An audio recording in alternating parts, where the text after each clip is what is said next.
इस लेक्चर में आज हम लोग डिस्कस करेंगे Newton's first law, second law, third law से रिलेटेड कुछ बेहतर क्वेश्चन, जिसके हेल्प से आप बहुत कुछ सीख सकते हैं, समझ सकते हैं।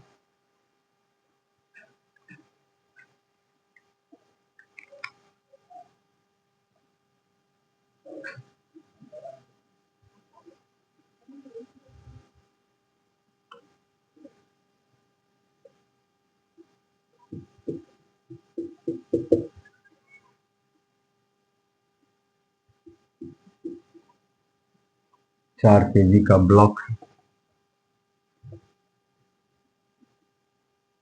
इस पर जो है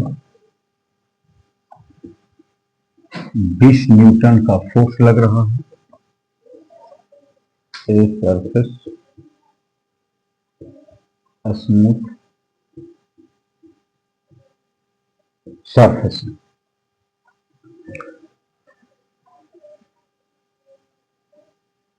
इसके ऊपर एक छोटा सा ब्लॉक रखा गया है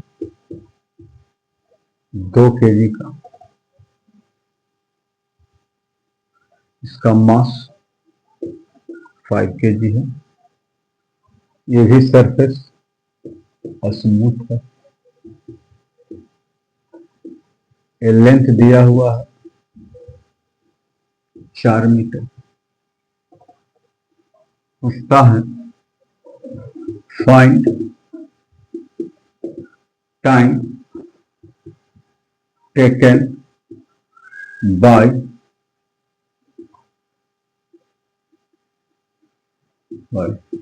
smaller block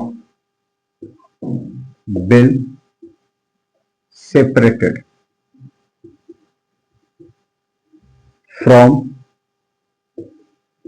bigger block.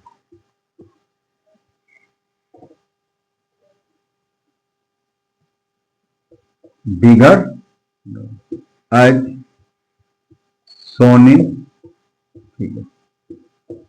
Here system started motion from rest. System अपना मोशन जो है वह रेस्ट से स्टार्ट ले रहा है। ये आपका ठीक है। तो हम इस क्वेश्चन को कैसे सोल्व करेंगे, इस तरह क्वेश्चन कैसे बनाएंगे, समझिए।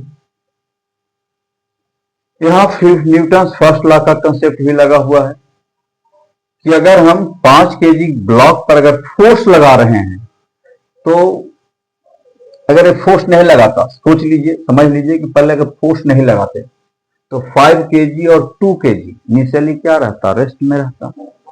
इसका मतलब ये दोनों रेस्ट ऑफ इनर्शिया को फॉलो करता। लेकिन हमने जो है 5 केजी पे 20 न्यूटन का फोर्स लगा दिया। अब इसके वजह से एक ब्लॉक कहां स्लिप कर जाएगा, आगे की तरफ। लेकिन इसके ऊपर तो हमने कोई फोर्स नहीं लगाया, जिसके वजह से इसका इनर्शिया में कोई चेंज नहीं आएगा। जैसे ही एक ब्लॉक 5 केजी 4 मीटर आगे की तरफ मूव कर जाएगा, तो ये 2 केजी जो है वह फॉल कर जाएगा नीचे की तरफ। इसका मतलब 4 केजी जो है 5 केजी का ब्लॉक जो है 2 केजी के ब्लॉक से क्या हो जाएगा, सेपरेट हो जाएगा।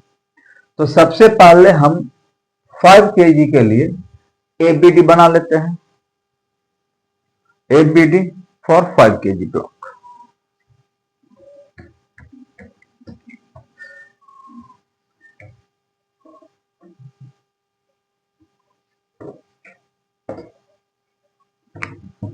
F B for 5 kg block. 5 kg block के लिए एफबीडी क्या होगा। अब 5 केजी ब्लॉक ये आपका हो गया। इस पर लगने वाला पहला फोर्स वेट क्या हो जाएगा, 5G नीचे हो जाएगा।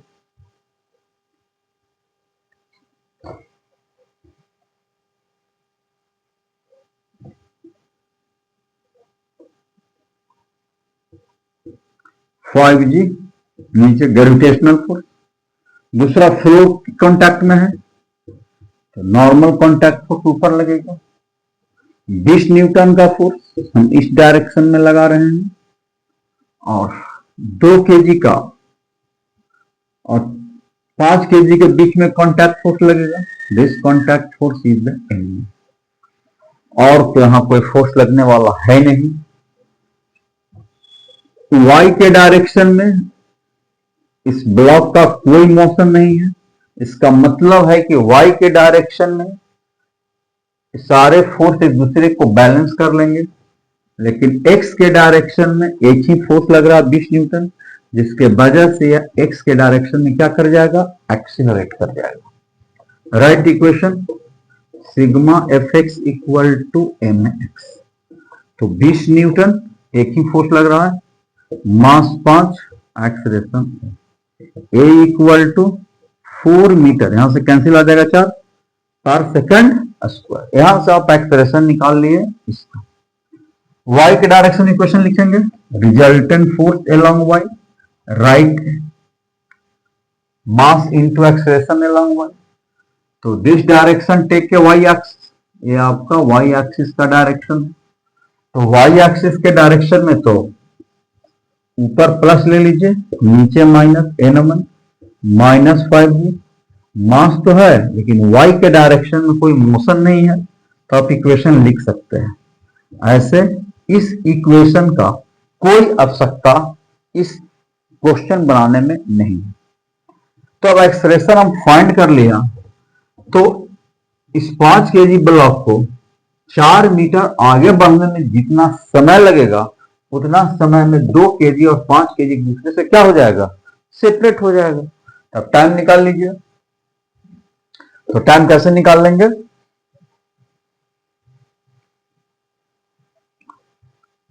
इक्वेशन लिख देंगे। नाउ x के डायरेक्शन में x equal to U X T plus half A X T square. x equal to कितना, 4 metre. Whole system start motion from rest, question दिया हुआ 0 इंटू टी, हाफ एक्सलेरेशन हो गया 4 और इंटू क्या हो जाएगा, टी स्क्वायर। तो t इक्वल टू 4 से 4 कैंसिल हो जाएगा, तो क्या हो जाएगा, √2। ये आपका √2। इसका मतलब ये 5 केजी ब्लॉक जो है वह √2 सेकेंड में 2 केजी से क्या हो जाएगा, सेपरेट हो जाएगा। तो इस तरह से आप क्वेश्चन को बना सकते हैं, समझ सकते हैं। यह एक बेहतर क्वेश्चन में से था। अब देखिए next question.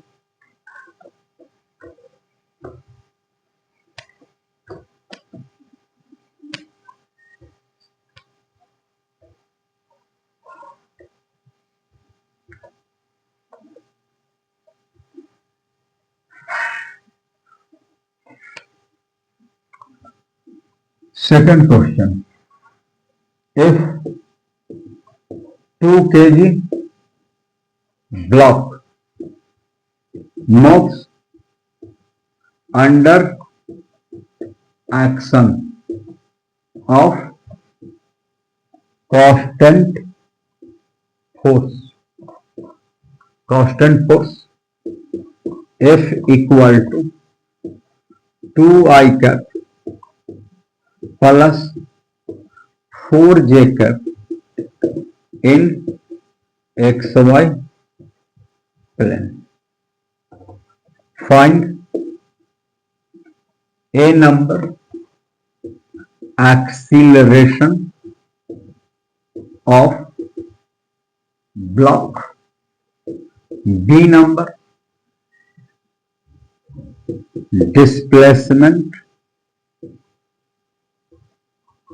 of block in first 4 seconds. Here t equal to 0, initial velocity equal to 0 and particle start motion from rest. Particle अपना मोशन रेस्ट से स्टार्ट करता है। t equal to 0, u equal to 0 and x equal to 0, y equal to 0। और अपना motion कहां से start कर रहा है? ओरिजिन से स्टार्ट कर रहा है। ये आपको दिया हुआ है इनिशियली t इक्वल टू 0 पर इस ब्लॉक का इनिशियल 0 है एंड x और y कोऑर्डिनेट की क्या है? 0 है। It means start motion from the origin. ये क्वेश्चन कर रहा है। अब ऐसे क्वेश्चन को कैसे बनाएंगे? तो सबसे पहले इसमें क्या फाइंड करना है? एक्सीलरेशन क्या होगा। तो एक्सेलेरेशन पहले फाइंड कर लेते हैं। तो हम लोग न्यूटन सेकंड लॉ का फॉर्मूला पढ़ चुके हैं।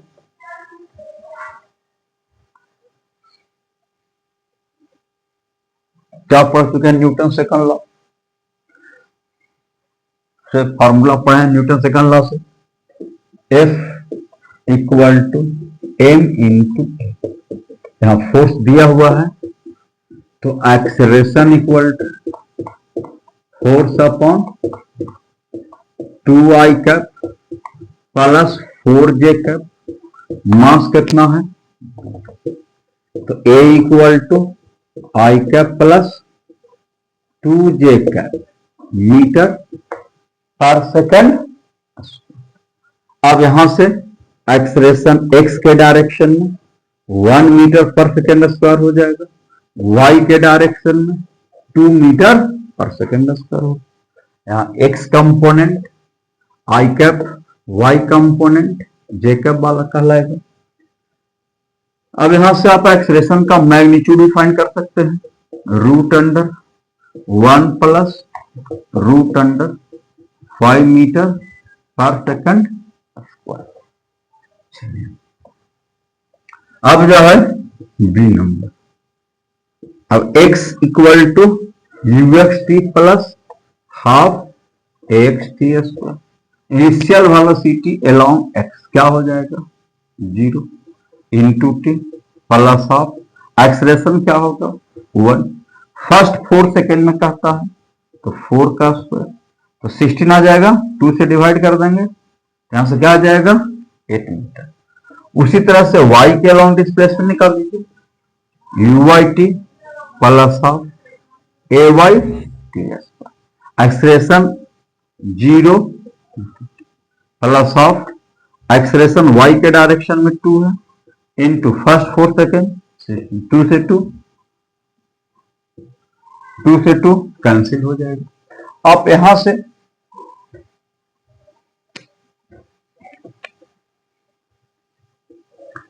से क्या निकाल लेंगे? Displacement along y axis. 2 से 2 कैंसिल हो जाएगा तो 16 मीटर। तो resultant displacement delta equal to X I cap plus Y J cap, ऐसा लिखेंगे। तो x को क्या लिख सकते हैं? बोलिए।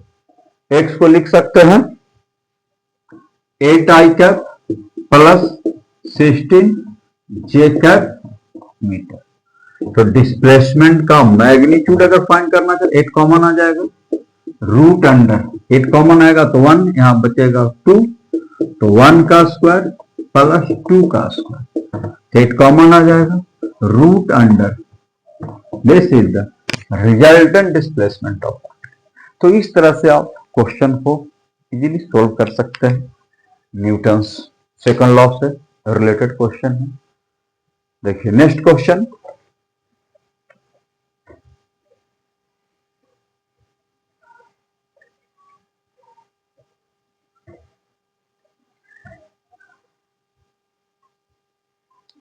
नेक्स्ट थर्ड नंबर क्वेश्चन क्या कहता है? A linear momentum of particle is very as p at time t equal to 4t square I cap minus, यहां लिख दीजिए 2t square I cap minus 3j cap kg metre per second. Find acceleration of particle at t equal to 1 second, mass of particle equal to 2, ये। तो हम इसको कैसे बनाएंगे? तो सबसे पहले लीनियर मोमेंटम दिया हुआ टाइम के टर्म, यहां से क्या फाइंड कर लेंगे? फोर्स। न्यूटन सेकंड लॉ क्या कहता है? Rate change of linear momentum is called force. यहां से हम लोग रेट चेंज ऑफ मोमेंटम निकाल लें। एफ इक्वल टू क्या लिख दीजिएगा? dt upon dt। अब b upon dt, right, 2t square I cap minus 3t। अब f equal to 2 I cap, constant है बाहर आ जाएगा, t square minus 3j cap बाहर आ जाएगा अपॉन। अब यहां से आप फोर्स फाइंड कर सकते हैं।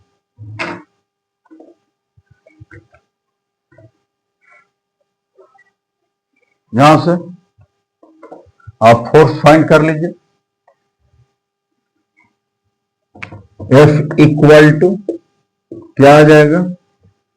2 I cap, 2 into 2 minus 1, minus t पर पावर 1 है, 3 j कैप 1 इंटू t पर पावर 1 माइनस। तो F इक्वल टू क्या आ जाएगा? 4 I cap, 4 t I cap minus 3 t पर पावर 0 1 आ जाएगा, इतना। अब हमें फाइंड करना है acceleration of particle at t equal to 1 second. तो 1 सेकेंड कैसे फाइंड कर लेंगे ना? Acceleration equal to, right, force upon mass at t equal to 1 second. तो a इक्वल टू 1 सेकेंड रखेंगे हम, 4 I cap minus 3 j cap upon 2 metre per second. ये आ गया एक्सेलरेशन इन वेक्टर फॉर्म। अब एक्सेलरेशन का मैग्नीट्यूड फाइंड करना है, तो क्या कर देंगे? 1/2 कॉमन आ जाएगा, ये आ जाएगा 16 plus 9, 5 by equal to 2.5 metre per second. This is the acceleration of particle. तो इस तरह से आप मोमेंटम अगर दिया हुआ है, लीनियर मोमेंटम, टाइम का फंक्शन, तो डिफरेंशिएट करके आप एक्सेलरेशन फाइंड कर सकते हैं। चलिए नेक्स्ट क्वेश्चन चलते हैं।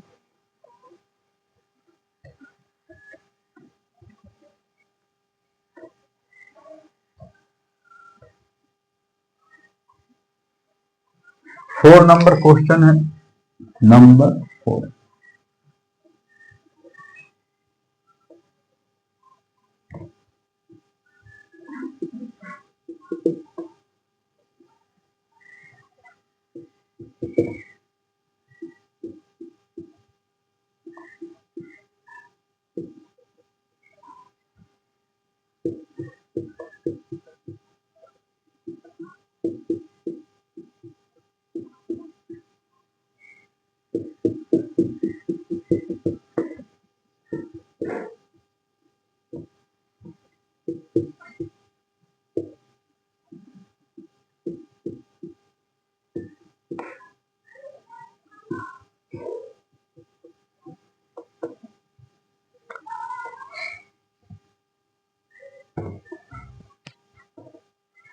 कहता है कि एक बॉल है जिसका मास 2 kg है, स्पीड 10 मीटर पर सेकेंड है।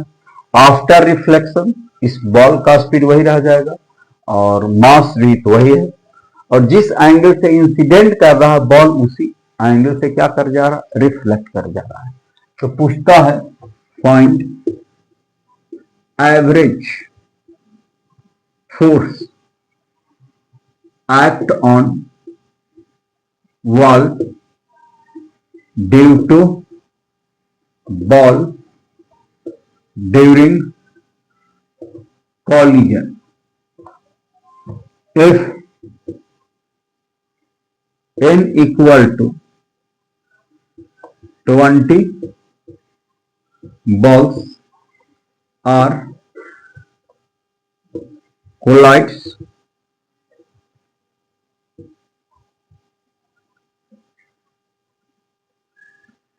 per second from wall। वह 20 बॉल पर सेकेंड जो है वह वॉल से टकरा रहा है, एक क्वेश्चन दिया है। तो ऐसे क्वेश्चन मोमेंट, वेलोसिटी, मास अगर क्वेश्चन में अगर मेंशन है और ऐसे क्वेश्चन को आपको सोल्व करना है तो ऐसे क्वेश्चन कैसे बनाएंगे? तो आप पढ़ चुके हैं average force acting on wall. किस पर निकालना है average force? Average force act on wall. Wall के ऊपर बॉल कितना एवरेज फोर्स लगा रहा है जब एक सेकेंड में 20 बॉल टकराता है। किस स्पीड से?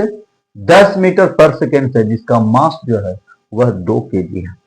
तो ऐसे क्वेश्चन बनाने का एक आसान तरीका है कि आप चेंज इन मोमेंटम निकाल लीजिए। जहां भी मास और वेलोसिटी से रिलेटेड क्वेश्चन रहे, फोर्स फाइंड करना हो तो सीधा आप चेंज इन मोमेंटम कैलकुलेट कर लीजिए। तो सबसे पहले हम ये फाइंड कर लेंगे कि प्रत्येक बॉल के मोमेंटम में कितना का चेंज आएगा। तो अगर ये वॉल नहीं होता तो बॉल कंटिन्यू इस डायरेक्शन में जाते, लेकिन वॉल के वजह से आफ्टर कोलिजन बॉल अब इस डायरेक्शन में चला गया। तो बॉल के मोमेंटम के मैग्नीट्यूड में चेंज नहीं हुआ क्योंकि बॉल का मास और स्पीड फिक्स्ड है before and after collision, but direction of ball will change. लेकिन बॉल का डायरेक्शन क्या कर गया? चेंज कर गया। तो आप इनिशियल मोमेंटम आप कह सकते हैं, इसको आप base line slide parallel. Momentum का डायरेक्शन किधर होता है? वेलोसिटी के डायरेक्शन, इसको आप पैरेलल स्लाइड कर लीजिए। तो क्या आएगा? ये एंगल 60 है, तो एंगल क्या हो जाएगा? 60 हो जाएगा। मोमेंटम m इंटू यू, इधर क्या हो जाएगा? एम यू कॉस 60, इधर क्या आ जाएगा? L U sine 60। इधर आपका मोमेंटम क्या हो जाएगा? मोमेंटम इस डायरेक्शन क्या हो जाएगा? M U final momentum, theta angle है कॉस 60, ठीक है। और इस डायरेक्शन में एम यू साइन थीटा, या थीटा के टर्म लिखिए, थीटा, थीटा। इसको भी हम थीटा के टर्म में सोल्व कर रहे हैं। लास्ट में थीटा का वैल्यू पुट कर देंगे। This direction take X axis and this direction taking Y axis. तो वाई के डायरेक्शन में यहां वेलोसिटी में देखिए, मोमेंटम देखिए कोई चेंज हो रहा है क्या? आपका फाइनल मोमेंटम बॉल इस डायरेक्शन, क्योंकि वेलोसिटी ऑफ बॉल इस डायरेक्शन में है, तो मास इंटू वेलोसिटी मोमेंटम। तो इस डायरेक्शन मोमेंटम क्या हो जाएगा? m इंटू यू हो जाएगा। उसका एक कंपोनेंट कॉस, क्या हो गया? साइन। इधर आपका मोमेंटम एम यू है, दिस एंगल इज थीटा, इधर कॉस हो गया, इधर क्या आ गया? साइन आ गया। तो y के डायरेक्शन में इनिशियल और फाइनल मोमेंटम मैग्नीट्यूड में सेम है और डायरेक्शन में भी सेम है, इसलिए change in momentum along y axis, दोनों का चेंज का मतलब फाइनल माइनस इनिशियल क्या हो जाएगा? 0। लेकिन change in momentum along for each ball, प्रत्येक बॉल के लिए मोमेंटम में चेंज x के डायरेक्शन में क्या लिखेंगे? Final minus initial. तो फाइनल मोमेंटम इस डायरेक्शन में, इस डायरेक्शन को ले रहे हैं पॉजिटिव, तो पॉजिटिव वाला क्या आ जाएगा? निगेटिव। तो फाइनल मोमेंटम कितना है? M U cos theta minus इस डायरेक्शन मोमेंटम कितना है? Minus M U cos theta. Minus into minus क्या हो जाएगा? Change in momentum X direction 2mu क्या आ जाएगा? Cos theta. ये आपका चेंज इन मोमेंटम फाइंड हो गया। किस डायरेक्शन में? एक्स के डायरेक्शन में। वाई के डायरेक्शन मतलब parallel to wall, change in momentum 0 है। इसका मतलब है कि मोमेंटम कांस्टेंट रहेगा parallel to wall, but momentum mean change along the X direction. अब हम क्या लिखेंगे, मान लो delta T equal to duration of collision from wall, duration of collision of ball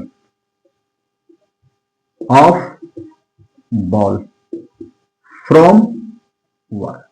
एक ड्यूरेशन ऑफ कॉलिजन है, किससे, वॉल का बॉल के साथ। तो डेल्टा टी सेकेंड के लिए कॉलिजन हुआ है, तो एक सेकेंड में अगर एन बॉल टकराता है तो डेल्टा टी सेकेंड में कितना बॉल टकराएगा, तो total number of ball N into delta T, N equal 20 दिया है क्वेश्चन में, पर सेकेंड एन बॉल टकरा तो डेल्टा टी सेकेंड के लिए कॉलिजन है तो N into delta T ball टकरा। तो average force equal to total change in momentum, तो एक बॉल के मोमेंटम इतना का चेंज है तो N to N delta T से मल्टीप्लाई कर देंगे, total change in momentum by total time taken. एक बॉल के मोमेंटम में इतना का चेंज है तो टोटल नंबर बॉल कितना टकरा रहा, N into delta T, N into delta T into change in momentum by total time taken, delta T cancel. तो इसको लिख सकते हैं एवरेज फोर्स का magnitude, right, 2mu cos theta और गुना क्या हो जाएगा, 2mu cos थीटा और गुना क्या आ जाएगा, तो एवरेज फोर्स यहां से फाइंड हो गया। कितना एवरेज फोर्स फाइंड हो जाएगा, average force equal to, right, इसको एफ एवरेज भी लिख सकते हैं, 2mun cos, अरे सारा वैल्यू आप रख सकते हैं, क्या रख दीजिएगा, एफ एवरेज, यहां से फाइंड आ जाएगा, क्या आ जाएगा, मास दिया हुआ है 2 kg तो 2 इंटू 2, स्पीड दिया हुआ है 10, 20 बॉल टकरा रहा है, एंगल दे रखा है 60 डिग्री, तो cos 60 क्या हो जाएगा, हाफ, कैंसिल हो जाएगा। तो F average, average force act on ball, क्या निकल गया, तो चेंज मोमेंटम बॉल निकाला है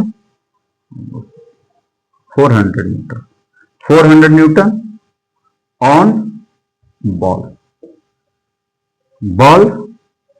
on ball, normal to wall. अब नॉर्मल टू वॉल क्यों, क्योंकि चेंज मोमेंटम का डायरेक्शन में फोर्स लगता है, चेंज मोमेंटम का डायरेक्शन प्लस में इधर है, तो फोर्स का डायरेक्शन भी बॉल पर क्या होगा, positive direction of X axis, normal to wall होगा। लेकिन हमें फोर्स फाइंड करना है कि वॉल के ऊपर कितना लगेगा, ये हम change in momentum of ball निकाल रहे हैं, इसलिए बॉल पर लगने वाला फोर्स फाइंड हुआ है। अब हमें वॉल पर लगने वाला फोर्स फाइंड करना है, तो न्यूटन थर्ड लॉ से every action equal magnitude and opposite reaction, तो यहां एक्शन रिएक्शन के हेल्प से हम force act on, average force act on wall due to ball, किधर हो जाएगा, 400 न्यूटन ही हो जाएगा, और किस डायरेक्शन में, बॉल पर लग रहा है राइट का डायरेक्शन, तो यहां क्या लग जाएगा, लेफ्ट के डायरेक्शन। इसका मतलब है कि वॉल पर लगने वाला force acting on wall due to ball, ball की वजह से वॉल पर इस डायरेक्शन में फोर्स लग जाएगा 400 न्यूटन का, equal magnitude and equal direction. तो इस तरह से आप क्वेश्चन को इजीली सोल्व कर सकते हैं। Next question,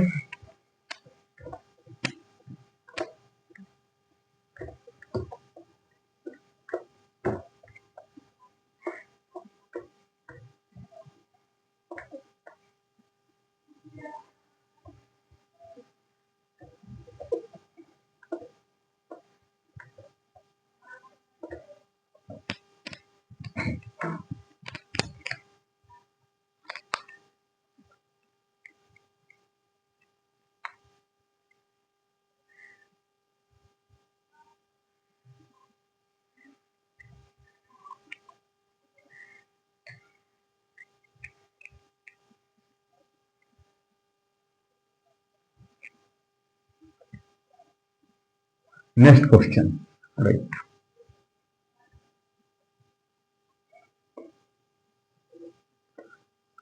this is the, यहां से एक बॉल को ड्रॉप कर दिया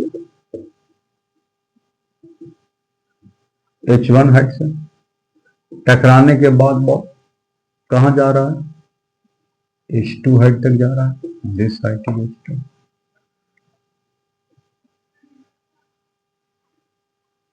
आया ऐसे, टकराने के बाद बॉल ऊपर, रेस से छूटा, यहां फाइनल वेलोसिटी क्या हो रहा है, बॉल। क्वेश्चन कर रहा m बराबर मास ऑफ, कहता find average force act on ball during collision. Here duration of collision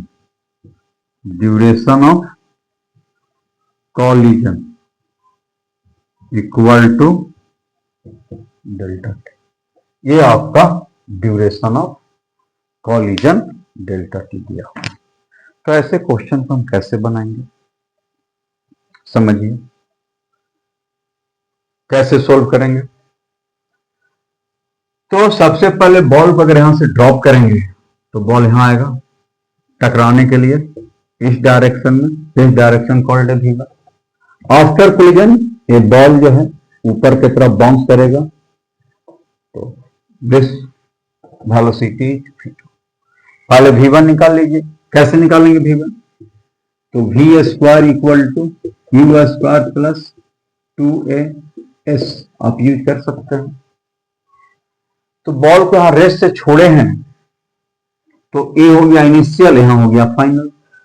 ए हो गया v1 स्क्वायर, रेस्ट से छोड़े हैं तो 0, छोड़िएगा तो ए वाई के डायरेक्शन में एक्सप्रेशन क्या होता है माइनस जी, यहां माइनस जी लिख देंगे। और वाई के डायरेक्शन में कितना डिस्प्लेस कर रहा है, नीचे की तरफ आ रहा है, इसको निगेटिव ले लेना है h1। तो v1 equal to minus into minus क्या हो जाएगा, plus root under 2g h1। तो बॉल यहां टकरा रहा है ग्राउंड से रूट अंडर 2g h1। टकराने के बाद बॉल कहां जा रहा है, ऊपर।